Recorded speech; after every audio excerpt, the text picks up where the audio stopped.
निलेश भाऊ नमस्कार. नमस्कार. तुम्ही ग्रामोन्नती मंडळाच्या शाळेच्या गेटवर उपोषणाला बसलेल्या आहात. काय तुमची नेमकी मागणी, काय पाहिजे? माझी मागणी साहेब, या ठिकाणी जर तुम्ही थोडासा कॅमेरा केला तर या ठिकाणी तुम्हाला लक्षात येईल की कर्तव्यात कसूर करणाऱ्या विद्यालयाच्या मुख्याध्यापक यांच्यावर कारवाई करण्याबाबत व त्यामुळे संस्थेला जे काही नुकसान झाले असेल तर ते संबंधितांकडून, मुख्याध्यापकाकडूनच असं मी बोलत नाही, पण संबंधिताकडून ते वसूल करण्याबाबत माझा तक्रार अर्ज आहे. हा अर्ज मी संस्थेला 18/6/2025 रोजी दिलाय.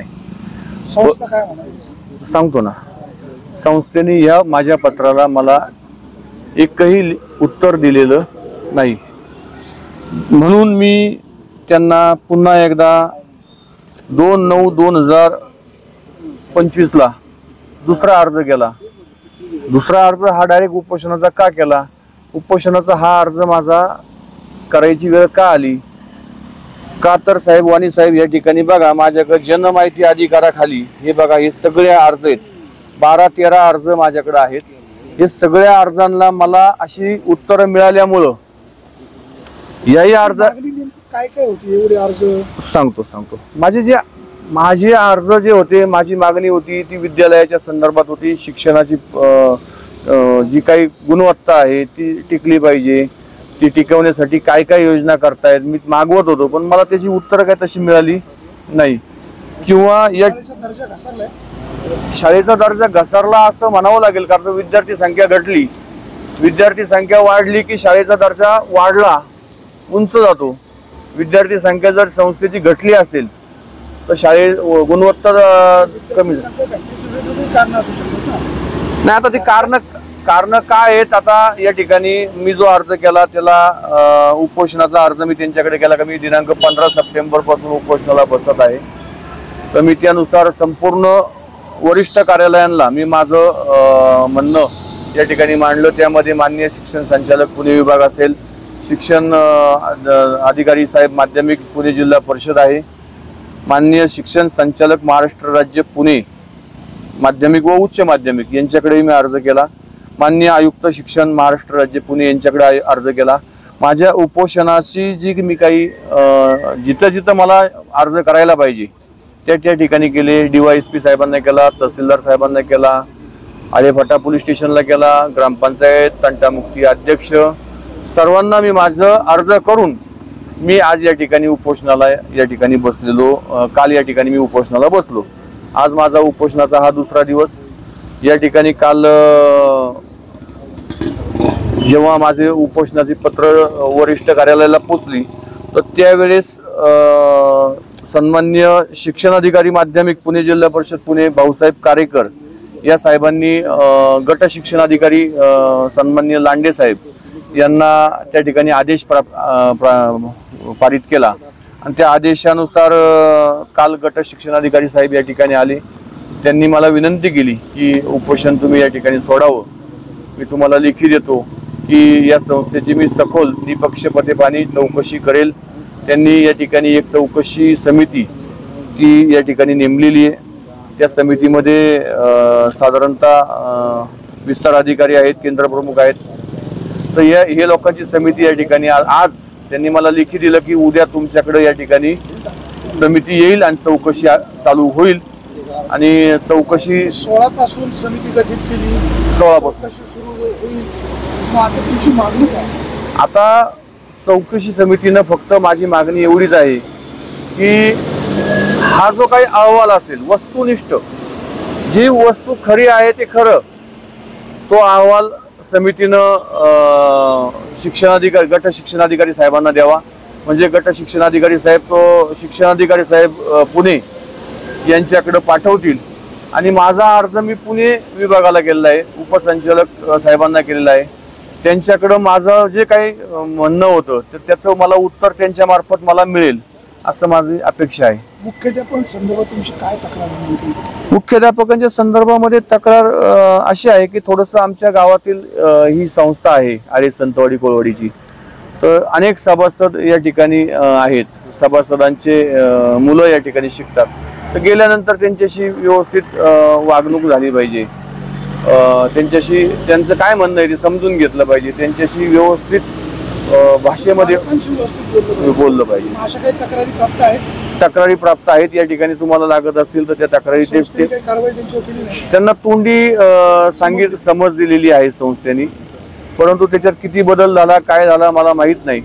परंतु जेव्हा मी माहिती मागवली का मुख्याध्यापकांचं कार्य आणि कर्तव्य काय आहेत, तर कार्यकर्तव्यामध्ये वाणी साहेब असं सांगितलं जातं की मुख्याध्यापकानं इयत्ता 9वी व 10वी या विद्यार्थ्यांना अध्यापन त्यांनी केलं पाहिजे आणि त्यांनी त्या विषयाचे पेपर पण तपासले पाहिजे. आता चौकशी समितीकडे मी सादर केलेलं आहे का बुवा ही मागणी जी आहे माझी तर ती त्या ठिकाणी बरोबर आहे का, त्यांनी ते पेपर तपासतात का.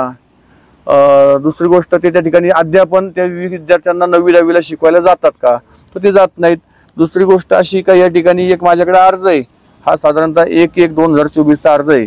तर नियमावली अनुसरून अध्यापनाचे कार्य करत असल्यास मुख्याध्यापक तर त्या अध्यापनाचे कार्यभाराचे विवरण व त्यांची बीएड अध्यापन पद्धती बाबत उपलब्ध माहिती साक्षांकित स्वरूपात मिळावी असा अर्ज मी जानेवारी 2024 रोजी केलेला. तर त्याच्यामध्ये माझा ऐका ना, त्याच्यामध्ये मला उत्तर त्याने असं दिलं संस्थेच्या म्हणजे जे आहेत आपलं जनमाहिती अधिकारी, त्यांनी उत्तर मला या ठिकाणी असं दिलं की उपरोक्त संदर्भ विषयाला अनुसरून आपणास कळवण्यात येते की विद्यालयाच्या मुख्याध्यापकांची बीएड अध्यापन पद्धती असून प्रमुख विषय हा इंग्रजी आहे. त्याचे कार्यभाराचे विवरण वेळापत्रक सोबत जोडत आहे. मी माहितीच्या अधिकाराची माहिती मागितली. मग आता त्यांची जर शिक्षण जर ते बीएड इंग्रजी आहे विषय त्यांचा, तर त्यांनी काय शिकवलं पाहिजे हे मला सांगायची गरज नाही, त्यांनी त्यांच्या विषयाचं शिकवलं पाहिजे. पण त्याच्यामध्ये त्यांनी काय केलं साहेब का मला जी माहिती दिली त्याच्यामध्ये वेळापत्रकामध्ये साहेब बघा तुम्ही संपूर्ण चित्रकलेचे तास त्यांनी घेतलेत. मग माझ्यासारख्या एका पालकाला, माझी मुलगी या संस्थेमध्ये शिकते, माझ्यासारख्या पालकाला हा शंका आली की हे फक्त नावालाच तास घेतात का. बरं चित्रकलेचे तास घेतात तर त्यांच्याकडे काही ATD सर्टिफिकेट आहे का त्यावेळेस. आता कदाचित त्यांनी नंतर केलं असेल मला माहित नाही, परंतु जेव्हा तास घेतले तेव्हा त्यांच्याकडे ATD सर्टिफिकेट होतं का. शासनाच्या सर्क्युलर प्रमाणे त्यांनी वर्ग शिकवायला पाहिजे वस्तुस्थिती आहे.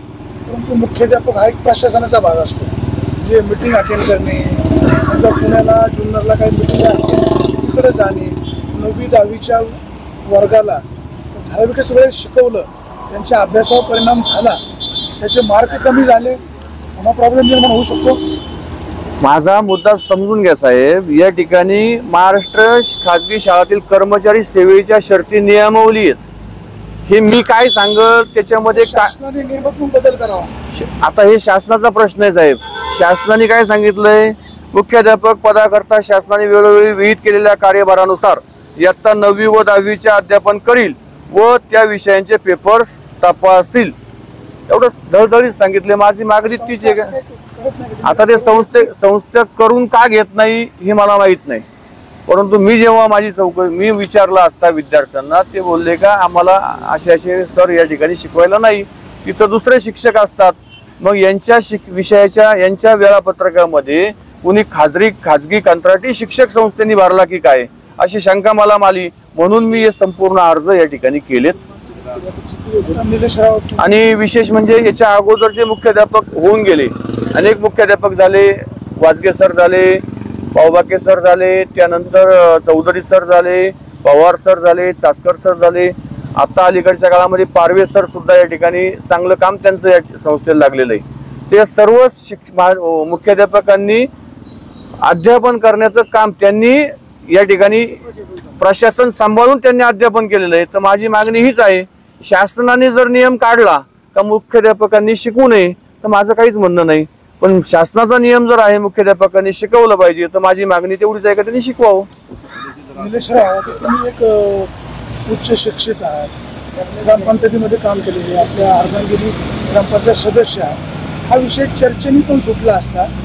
शिक्षण संस्थेमध्ये अशा प्रकार प्रदर्शन घडणं हे भूषणावं नाही, चर्चेने काही प्रश्न सुटेल का.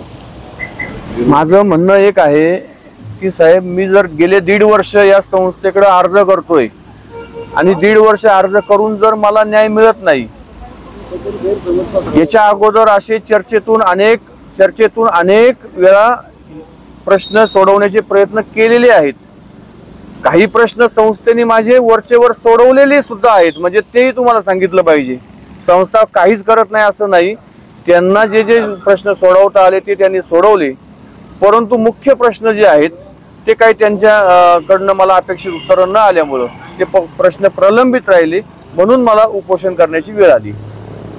तुम्ही करताय चुकीचं निश्चित नाही, संस्था बदनाम होते असं कुठेतरी वाटत नाही? नाही साहेब, काय होतं, संस्था बदनाम होते किंवा नाही होते हा पार्ट बरोबर आहे तुमचं म्हणणं की संस्था बदनाम नाही झाली पाहिजे. परंतु माझं म्हणणं एक आहे की जेव्हा याच्या अगोदरच्या काळातही अनेक बाबतीत मुख्याध्यापक किंवा बाकीचे सोशल मीडियावरती बातम्या साहेब तुमच्या चॅनल मार्फत मी बघितलेली की मुजोर मुख्याध्यापकाला अटक वॉरंट, ही तुमची हेडलाईन होती साहेब विघ्नर टाइम्सची. तर तेव्हा बदनामी संस्थेची झाली नाही का? मी असं म्हणत नाही, माझं म्हणणं असं आहे, शिक्षण संस्थेच्या दारात तुम्ही बसलात, इथं हजारो विद्यार्थी शिक्षण घेतात, हा विषय चर्चेने सुटला पाहिजे. तुमचे मुद्दे चुकीचे आहे असं मला म्हणायचा काही अधिकार मला नव्हता आणि नाहीच आहे. तुम्ही दोन्हींनी एकत्र बसण्याचा मार्ग निघाला. साहेब बसलो होतो, पण त्याच्यामध्ये त्यांनी ते मला लिखित स्वरूपात पाहिजे होतं, तर ते म्हणले लिखित स्वरूपात द्यायला काही अडचणी आहेत. म्हणलं मग अडचणी असेल तर मला लिखित स्वरूपात पाहिजे, मी तुमच्याकडे लिखी अर्ज केला, कारण का मी वरिष्ठ कार्यालयाकडे लिखी अर्ज केलेत. मला जर कागदा उत्तर आलं तरच मी या ठिकाणी काही कागद देऊ शकतो, बोलू शकतो. आता तुमची भूमिका अंतिम काय? आता शिक्षणाधिकाऱ्यांनी गट शिक्षणाधिकाऱ्यांना आदेश प्राप्त केल्यानंतर, पारित केल्यानंतर गट शिक्षणाधिकारी काल या ठिकाणी येऊन गेलेत. त्यांनी या ठिकाणी एक चौकशी समिती स्थापन केलेली आहे. ती समिती या ठिकाणी चांगल्या प्रकारे काम करीत आहे असं एक मला साधारणतः जाणवतंय, आणि ती समिती मला नक्की न्याय देईल असं मला या ठिकाणी वाटतं. त्या समितीनं जेव्हा कामकाज चालू केलं त्यांनी सांगितलं की आत्ताच त्यांनी मला विनंती केली की आमचं कामकाज अजून 2 ते 3 दिवस या ठिकाणी चालेल. चौकशी ही सखोल आहे आणि यात त्यांनी विनंती मला लांडे साहेबांनी फोनवरती केली, आणि आता जे काही चौकशी समितीचे जे काही अधिकारी आहेत तर त्या सन्माननीय सर्व अधिकाऱ्यांनी मला विनंती केली, तर त्यांच्याशी मी या ठिकाणी बोललेलो आहे. लांडे साहेबांना सांगितले की मला लेखी स्वरूपामध्ये तुम्ही जर या ठिकाणी दिलं तर मी नक्कीच उपोषण या ठिकाणी थांबवेल आणि आपणाला सहकार्य करेल. त्यांचा अहवाल प्राप्त झाल्यानंतर नाही, अहवाल आता चौकशीला वेळ जाणार आहे. पत्रामध्ये म्हणलं ना आपण उपोषण थांबवू, त्यांनी तुमच्या लक्षात नाही आलं तर त्यांचं म्हणणं काय आहे की मी चौकशी समिती नेमतोय, 16 पासून हे होईल. आता त्यांच्या समितीच्या अधिकाऱ्यांनी त्यांना सांगितलं की समितीची जी चौकशी आहे ती 1 दिवसात होणार नाही, अहवाल 1 दिवसात सादर करता येणार नाही, आणि विशेष म्हणजे हा अहवाल मला सादर करायचाच नाहीये, हा अहवाल वरिष्ठ कार्यालयात सादर करायचा आहे. त्याच्यामुळे त्या वरिष्ठ कार्यालयाच्या अहवालाशी आणि माझा तसा संबंध नाही. चौकशी होईपर्यंत किंवा चालू होईपर्यंत माझा संबंध आहे. चौकशी त्यांनी चालू केलेली आहे. लांडे साहेबांनी मला आता विनंती केलेली आहे की मी तुमच्याकडे येतो आणि तुम्ही तुमचं चालू असलेलं उपोषण या ठिकाणी थांबवावं, तर त्यालाही मी त्या ठिकाणी थोडंसं लांडे इथं आले तुम्ही उपोषण सोडणार, मला त्यांनी लिखित स्वरूपात देणार आहेत. ते आता ते बोललेले आहेत फोनवरती, त्यांनी लिखित स्वरूपात दिल्यानंतर मी उपोषण सोडणार. दिगंबरजी, आता इथे उपोषण चालू आहे, एक मोठी नामांकित शिक्षण संस्था आहे, कुठेतरी या सगळ्या गोंधळामुळे शिक्षण संस्था बदनाम होते असं वाटत नाही एक नागरिक म्हणून? का नाही, मला तर असं काही वाटत नाही, कारण त्यांची जर संपूर्ण जर तुम्ही कागदपत्र आता त्यांनी तुम्हाला दाखवलं, साधारणपणे 1.5 ते 2.25 वर्षापासून त्यांचा जो पत्रव्यवहार संस्थेशी चालू आहे किंवा वरिष्ठ कार्यालयांशी देखील चालू आहे. परंतु उपोषणाची वेळ कधी येते, ज्यावेळेस एखाद्याला न्याय मिळत नाही त्यावेळेस खरं तर मग त्या अन्यायाविरुद्ध माणूस उपाशी त्या ठिकाणी बसतो. आता जवळजवळ 1.5-2 दिवस होत आलेत, अगदी सलाईन लावण्याची वेळ त्यांच्यावर आली. समजून सांगून मार्ग का नाही काढला? नाही, आम्ही समजून सांगण्याचा प्रयत्न केला त्यांना, परंतु विषय असा आहे की हा विषय आमच्याशी संबंधित नाही, संस्थेशी संबंध आहे. संस्थेच्या चालकांशी आहे, बरोबर आहे, त्यांना सांगितलं. परंतु आता हा विषय इतका पुढे गेलेला आहे, तुमच्या जर लक्षात येईल ते का हा विषय आता संस्थेचा विषय राहिलेला नाही, हा विषय कोणाचा आहे? शिक्षण खातं आणि संबंधित मुख्याध्यापक चौकशीच्या ठिकाणी होईल आणि यांची चौकशीचीच मागणी आहे. तर ती मागणी संस्था जर पूर्ण करत नसेल, ते उपोषणाला बसले, तुमच्या सारख्यांनी चर्चा करून पाहिली का? तुम्हाला एक सांगतो, त्यांनी उपोषण काय ते काय लगेच आज बसले सकाळी असा विषय नाही. त्यासाठी 8 दिवस त्यांनी सर्व कार्यालयांना संस्थेला देखील पत्रव्यवहार केलेला आहे. मग त्यांनी 8 दिवसामध्ये त्यांचं जर समाधान केलेलं असलं तर आम्ही कशाला या ठिकाणी वेळ व्हायला लागलो? 100% पाठिंबा देण्यासाठी या ठिकाणी आम्ही आलेलो आहे. हो नमस्कार. आता उपोषण सुरू आहे, एक नामांकित शिक्षण संस्था आहे, हा विषय चर्चेने सुटायला हवा होता. उपोषण करण्याची वेळ आली, कुठेतरी संस्थेची पण बदनामी होते किंवा संस्थेने पण उपोषणकर्त्याचं म्हणणं ऐकून घ्यायला हवं होतं. तुम्हीच जाणकार आहात, तुम्ही आळेगावचे उपसरपंच राहिलेले आहात. ते बरोबर आहे तुमचं म्हणणं. एक मोठी संस्था आहे, त्या संस्थेचा अशा पद्धतीने मुळात ही वेळ यायला नको होती हे मानणारा मी कार्यकर्ता आहे. कारण ही संस्था मोठी करण्यासाठी अनेक लोकांनी त्याग केलेले आहेत, खस्त खाल्लेले आहेत. तेवढं सहज एवढी मोठी संस्था उभी नाही राहिलेली. परंतु निलेशच्या बाबतीत जर पाहिलं तर गेले 1.5 वर्षापासून त्याचा पत्रव्यवहार चालू होता. परंतु त्याचं म्हणणं असं आहे की माझ्या पत्रव्यवहाराला कायमच केराची टोपली, त्याच्याशी त्या पद्धतीने व्यवस्थित म्हणजे बोललं जात नव्हतं. त्या पद्धतीने चुकीची उत्तरं त्याला नेहमीच मिळायची. आणि विशेष करून त्याचा जो राग आहे तो मुख्याध्यापकांवरती, त्यांच्याकडे एखादं पत्र दिलं किंवा दिलं तर त्यांनी पाहिजे, सन्मान केला पाहिजे. हा, तर त्याला कधी सन्मानपूर्वक त्या पद्धतीने मुख्याध्यापकांनी कधी वर्तणूक ठेवली नाही. एखादा तक्रारदार येतोय म्हटलं त्याची तक्रार समजून घेतली पाहिजे. कारण असं नाही का तो पण त्यांनी एका देवस्थानचं अध्यक्षपद भूषवलेले, उपसरपंच म्हणून काम केलेले, आळेविरोध कार्यकारी सोसायटीवरती त्यांनी काम केलेले. तो एक जबाबदार माणूस आहे आणि तो ज्या वेळेला तक्रारी करतो संस्थेच्या हितासाठी, त्यांनी मांडलेले मुद्दे जर काहीतरी वैयक्तिक स्वरूपाचे असते तर नक्कीच बाबा त्याच्यामध्ये त्याचा काहीतरी स्वार्थ आहे. पण संस्थेसाठीच तो या ठिकाणी बसलेला आहे. आणि मला वाटतं मग पत्र देऊन जवळजवळ 15 ते 20 दिवसाचा कालावधी झाला होता. त्या दरम्यान त्याच्याशी संपर्क साधून त्यावेळेला त्याच्याशी चर्चा करून हा विषय संपवायला पाहिजे होता संचालक मंडळाने. संस्था चालक तिथले पदाधिकारी मनमानी करतात. मनमानी नाही, पण त्यांनी तो विषय गांभीर्याने घेतला नाही. हा पाहिजे तेवढा गांभीर्याने घेतला नाही. कदाचित त्यांना वाटलं असेल ते कदाचित नाही बसणार उपोषणाला. परंतु आता तो निलेश आहे, त्याने एकदा सगळं पत्रावर केला, तो ठाम असतो त्याच्यावरती. जुन्नर तालुक्यातील ग्रामोन्नती मंडळाची, ही ज्ञानेश्वर ग्रामोन्नती मंडळाची एक प्रसिद्ध शिक्षण संस्था. या शिक्षण संस्थेमधले मुख्याध्यापक योग्य प्रकारे माहिती देत नाही किंवा 9वीच्या वर्गाला अध्यापन करत नाही.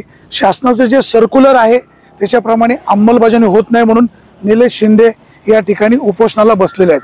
वास्तविक हा प्रश्न चर्चेने सुटायला हवा होता. एक पवित्र संस्था आहे, इथं ज्ञानदानाचं कार्य होतं. या अशा उपोषणामुळे शिक्षणावर सुद्धा परिणाम होतो. परंतु आपण असं म्हणतो ना, जेव्हा जिथं धूर निघतो तिथं आग असते. हे उपोषणाला बसलेत याचा अर्थ संस्थेने त्यांना कुठली माहिती दिली नसेल किंवा वारंवार सांगूनही त्यांचा प्रश्न सुटला नसेल म्हणून निलेश शिंदे उपोषणाला बसलेले आहेत. निलेश शिंदे यांनी चांगल्या संस्थेवर काम केलेले आहे. त्यांच्या पत्नी ग्रामपंचायत सदस्य आहेत. जे शिक्षण संस्था चालवत आहेत ती सुद्धा एक चांगले जबाबदार माणसं आहेत. वास्तविक उपोषणाला बसण्यापूर्वी चर्चा झाली असती तर हा विषय चव्हाट्यावर आला नसता. आता संबंधित मुख्याध्यापक नक्की अध्यापन करतात का किंवा काय, यासाठी पंचायत समितीच्या गट शिक्षणाधिकाऱ्यांनी 2 अधिकारी नेमलेले आहेत. चौकशीतनं काय निष्पन्न होईल ते होईल. कदाचित असे निष्पन्न होईल की मुख्याध्यापक शिकवतात. प्रश्न असा आहे, ही उपोषण करण्याची वेळ येऊन द्यायला नको होती. टाळी एका हाताने वाजत नाही. शिक्षण संस्थेने सुद्धा थोडासा मीपणा बाजूला ठेवून हा प्रश्न चर्चेने सोडवायला हवा. त्याचबरोबर निलेश शिंदे, आपण सुद्धा समाजामध्ये खूप सामाजिक कार्य करत असता, थोडंसं ह्या विषयामध्ये लवचिक भूमिका ठेवायला हवी होती किंवा भविष्यकाळात ठेवाल अशीच अपेक्षा. सुरेश वाणी, विघ्न टाइम्स, आळेफाटा.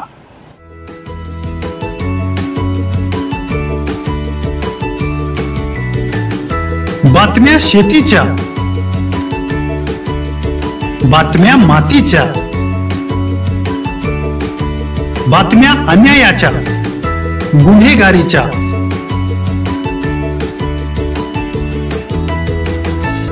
राजकारणाच्या आणि समाजकारणाच्या,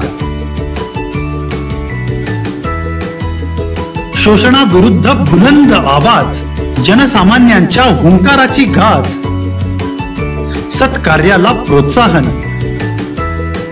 दुष्कृत्याला अनुशासन,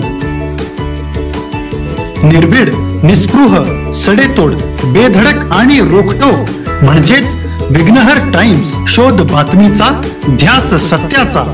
आपलं चॅनल, आपली बातमी. सबस्क्राईब तर कराच, पण बेल आयकॉनवर क्लिक करायलाही विसरू नका.